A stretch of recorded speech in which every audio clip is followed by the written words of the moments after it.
What is going on, squad? No music today because I'm alone and I'm recording out of my kitchen on a table. Obviously, here in New York, Christy and I have been looking for a new apartment, but it is freaking tough. Looking for anything that's like a two bed, two bath that you want to live in is going to be close to like 6,000 a month, which is absolutely insane. So Christy's crushing a workout right now. I'm up here, got some peace and quiet. So I'm going to drop that extra podcast because we missed a week. And I always want to make sure that we have enough content so that you guys can do something every single week, level up in business. Today, with the solo episode, we're not going to do anything super long because I can't talk to myself more than 30 minutes without going absolutely insane. But I wanted to share two stories and start to share these stories so that you can start to think about business in a slightly different way. The first one, it's going to be from this guy. His name is Claude Hopkins. So if you're unfamiliar with Claude Hopkins, he was a direct mail advertiser. So what that means is if you're super young, you might not remember this, but back in the day, your parents used to get something in the mail and it would be advertising for a specific, consumer good. It could be shoes, it can be household items. And they would have some sort of advertisement that they would write, and it would be like a sales letter essentially. And then from there, you would put money into this envelope, write down what your address is, and send it back. And then you would get stuff, from that, distributor in a couple of weeks. And this is how it worked before we could buy stuff online and before there was any Amazon Prime. So why am I giving you this preface? Because Claude Hopkins was a direct mail advertiser, and he's probably one of the best to ever do it. There's a lot of people that I study personally. There's people like Joseph Sugarman, David Ogilvy. I've mentioned Neville Midhora, who's more of a modern day copywriter. But all of these people are just so good at writing and curating these beautiful messages. So there was a funny story in his book. Claude Hopkins wrote this book called My Life in Advertising. And I highly recommend it because this is one of the best marketers that's ever lived. And he talks about his story. He's got his upbringing. He talks about all the different companies that he's worked with. And there's companies that he's worked with that you're like, wow, I didn't even know they needed advertising, right? Because they're such household names now. There's companies like Palmolive, right? If you use their dish soap, like he's someone that's marketed them prior. So there's a company called Schlitz Beer. And back in the day, Schlitz Beer was not doing great. It was like the 15th best selling beer in the US. And they were struggling to increase their sales. So they brought in Claude Hopkins. And Claude is taking a tour of the brewery and he's getting educated by the people that are brewing the beer.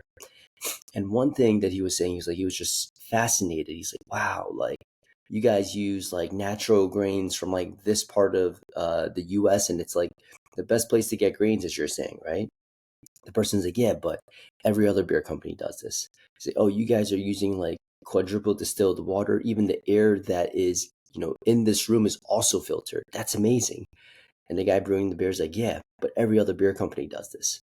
And he starts naming off a lot of other key features of Schlitz. And the brewer and the person giving him the tour kept saying, yes, but every other single company does this, right? And that's when Claude kind of took a step back and he said to them, listen, I know that you're just kind of telling me that every other company does this, but no company is actually telling people that they do this. And the brewer and everyone that's giving him this tour, the higher ups are saying, yeah, you're right, right? No one actually tells any of these stories. We just all know that this is the industry standard. So why am I telling you this story as potentially cash-based physical therapists? That are navigating and building their own businesses?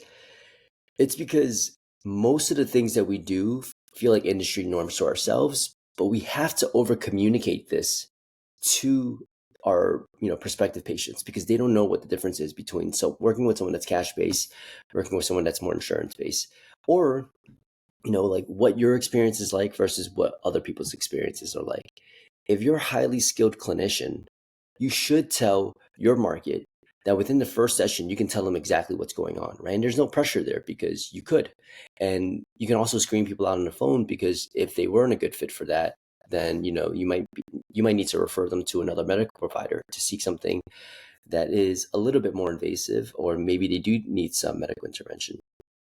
But my thinking is this: it's why not tell people that you're one-on-one for the full session? Why not tell people that you're going to be working with someone for 60 minutes and you're not going to be passed off to another person or another tech or another intern or an assistant?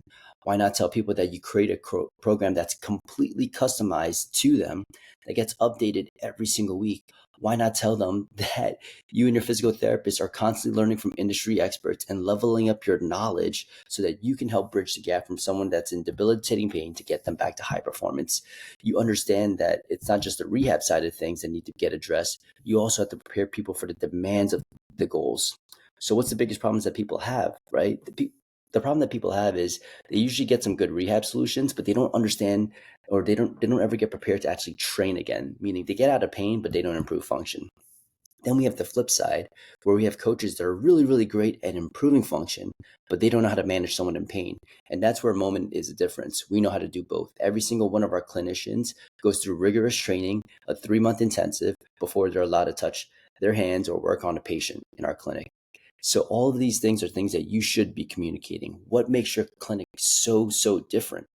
And even if it isn't that different and it's the industry standard, but no one in your area is actually communicating what the industry standard is, there's a huge opportunity for you to have some success in your marketing by just stating what you do day in and day out if no one else is doing it. So a couple of things that we've changed is I tell people straight up that within the first session, they'll know exactly what's going on. They'll have a plan, and we'll show them exactly how the plan gets scaled to their goals. And, we've even said things on the phone. It's like 95% of our patients that come in feel better within the first session. We show them something very tangible, whether that's an improvement in mobility or improvement in pain. And we show them exactly how that's going to get them back to pain-free XYZ. And pain-free XYZ is whatever goals they tell us on the phone. But don't be, don't feel, it's almost going to feel silly initially, right? To advertise something that feels like the norm, especially if you are in network with a bunch of high-level physical therapists. Again, the industry norm isn't one-on-one care. The industry norm isn't having a customized plan that's updated every single week. Industry norm is complete shit, which is why you're probably listening to this podcast. But as you start to connect with other physical therapists, just remember, like, you have to communicate these things. And the minute that you feel kind of tired of communicating these things is probably the moment in time where the person receiving these messages are actually getting it. So just keep putting it out there that what you do is different. And what you do is above the industry standard. And if what you do is quote unquote the industry standard, because maybe you're surrounded by a bunch of high level clinicians, but no one else is communicating it, communicate the shit out of it, right? And that's the story of Claude Hopkins and Schlitz Beer. Next story I want to talk about, it's a funny story from Warren Buffett and Charlie Munger. So Warren Buffett and Charlie Munger, I believe they were involved with FedEx, but if not, I'm just double checking that for you right now. No, they weren't involved with FedEx, but they have this story that they tell all the time about the power of incentives, and they always bring up this FedEx case. So Warren and Charlie, if you're unfamiliar with them, Warren is the founder of Berkshire Hathaway, and Charlie is the chairman for Berkshire Hathaway, RIP. But they're two of the most brilliant thinkers. They really look at problems from multiple lenses, utilizing so many different models. If you ever want to read something that's going to completely change your life, the reason I got introduced to Charlie was I read the Almanac of Naval Ravikant. Unbelievable book about life, business, pretty much everything. But in that book, he just keeps mentioning this guy named Charlie Munger, and I was like, who the hell is this guy? So I bought poor Charlie's Almanac. At the time, they didn't have a small book. It was just this massive textbook that was over $100. I bought it. And when it came in, I was like, how the hell am I supposed to read this? Like, it's huge. So I started reading it on a train, and there's one time I was reading it on a train. A lawyer tapped me. He goes, hey, how do you know about Charlie? And I'm like, what am I, in some sort of secret club? This guy's obviously a billionaire. And I'm like, I read this book called Almanac of Naval Ravikant. He kept talking about Charlie, and I'm just a physical therapist, and I'm just trying to get better at thinking. Like, I want to get better I want to become a better thinker. And he's like, yeah, that is such a phenomenal book. And he's like, I'm always I'm always curious whenever I see someone read it, like why they're reading it, because it's not a particularly easy read. I think it's fairly entertaining in some parts, but again, it's a huge book with almost all of Charlie's teachings and speeches, or his core speeches, in there. So with that said, let's go back to the FedEx story, right? It's a story about the power of incentives. So at some point in time, FedEx workers were having a hard time getting all of their deliveries done on time, meaning people were getting their shipments late. And this is bad because if you work for any kind of delivery company, you're almost telling people it's like, hey, it's going to get there within 2 to 3 days. Hey, it's going to get there between 5 to 8 days. So if it's not getting there within a reasonable time frame anymore, then you're going to have a lot of complaints and you're going to lose a lot of money, and you might even lose customers there as well, right? So what happened in order for people to change this, the higher ups in FedEx? What did they kind of enact? So one thing that they said was super, super simple. It's when you finish delivering your shipments, you can go home for the day. So why is that really, really important? Because once they incentivize people that it wasn't about how many times or how many hours you worked, it was just about, did you finish your shipments? If you did, you can go home. All of a sudden, almost overnight, everyone started delivering the shipments on time, and people started leaving early, right? Nothing changed. The only policy they put was this: if you finish delivering all your shipments, you can go home. So what did we incentivize? We incentivized efficient work. And then what happened? Efficient work started occurring. So this is like higher level thinking, playing to like human behavior and understanding these things. And again, why am I saying that from a why am I talking about it? If you're, someone that's a physical therapist, an entrepreneur that is, listening to this podcast about FedEx deliveries, well, it's all about incentivizing, right? Maybe if you are working for yourself, you don't need much incentivization because you're running your business. This is how you feed your family, put a roof over your head, and enjoy the finer things in life. But how do you incentivize people that are working under you? If you're trying to incentivize them to make word of mouth referrals, are you going to give them maybe $50 every single time they have a word of mouth referral?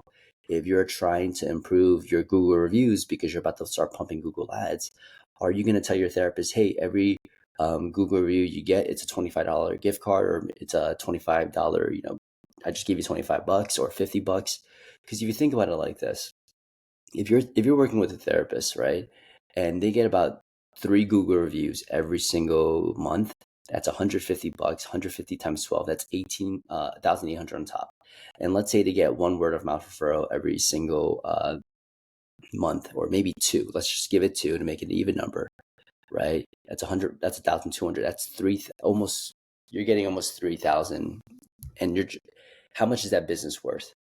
Right? If someone gives you a word of mouth referral, chances are it pays itself off. If someone gives you a Google review that lives on your website forever, whenever people look you up on Google, and that improves your searchability, improves SEO. So incentivizing, what do you want to incentivize? What do you want from your team, and how can you put something there that's interesting to them? Sometimes it's monetary, sometimes it is maybe something else. Maybe it's time, a little bit of freedom. But this whole principle and thought process of like, what kind of behavior do I want to drive, and how can I create some sort of policy behind it to drive that behavior, I think is unbelievable. But those are just 2 stories and 2 examples of how it can impact your business. I know it's a quick podcast, but I tell these stories all the time and I find them hilarious. And usually the person on the receiving side of it, it's just like, wow, it's so simple. And it usually is. So appreciate you guys for tuning in. And yeah, this one's dropping today on Monday. We're going to have another one drop on Tuesday, and we'll talk then.